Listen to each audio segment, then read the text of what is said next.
problématique des jeunes en transition, c'est au fond celle des patients qui, à l'âge de l'adolescence, ont connu des difficultés, qui peuvent être des difficultés psychologiques, voire des idées noires, des tentatives de suicide.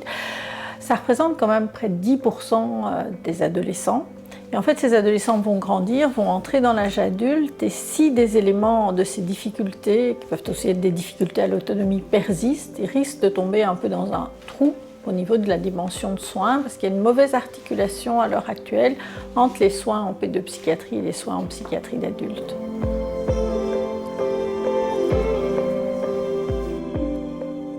Ma maladie s'est déclarée dans les environs de mes 17 ans. Du coup, ça s'est déclaré à une période qui est assez compliquée. Quand on arrive dans ce monde qu'est la psychiatrie, on a un rapport avec ce monde-là assez conflictuel, dans le sens où on n'est pas d'accord avec ce qui nous arrive, on n'est pas d'accord avec ce qu'on a vécu et ce qu'on est en train de vivre. On remet la faute sur qui on peut, et du coup forcément l'équipe médicale qui est en face de nous. D'autant plus que c'est pas quelque chose qu'on connaît, c'est l'inconnu total. C'est sûr que c'est plus facile d'accepter quelque chose et d'apprivoiser quelque chose quand on la comprend. À l'âge d'adolescence, il y a un déséquilibre entre le cerveau émotionnel et le cerveau rationnel. L'émotionnalité est beaucoup plus active, ce qui donne les passages à l'acte plus fréquents. On n'a pas la capacité de planifier ses actes, la responsabilité de ses actes n'est pas encore extrêmement claire.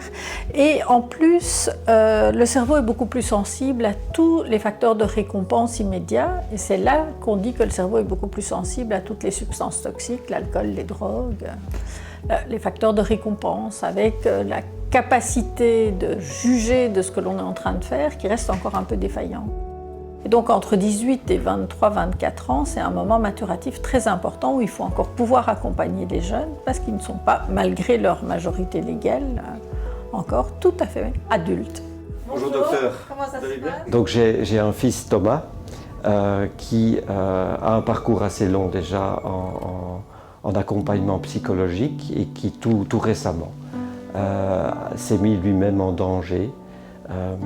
Et donc, si vous voulez, un âge difficile pour quelqu'un qui sort de l'adolescence et qui doit se diriger vers l'âge adulte et qui est en manque de repères, en manque de confiance en lui, en ses capacités. Voilà, je vous en prie, rentrez. Je vous propose de mettre le casque. Ce bouton-là et ce bouton-là principalement. Je suis ravi et reconnaissant qu'il ait finalement pu trouver un lieu d'hébergement dans un milieu pour adolescents de son âge.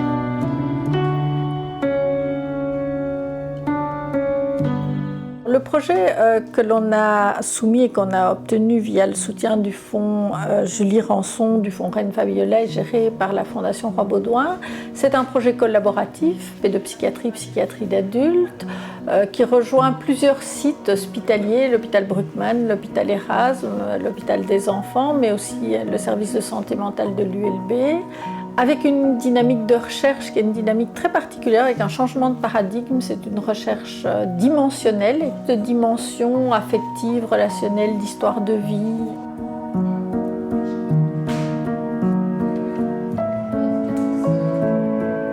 C'est assez extraordinaire de voir que les choses bougent rapidement, il y a des réunions qui se forment, des groupes de réflexion, des initiatives dans différents lieux pour ces jeunes en transition. Et on voit que les frontières se déplacent assez vite, donc c'est formidable.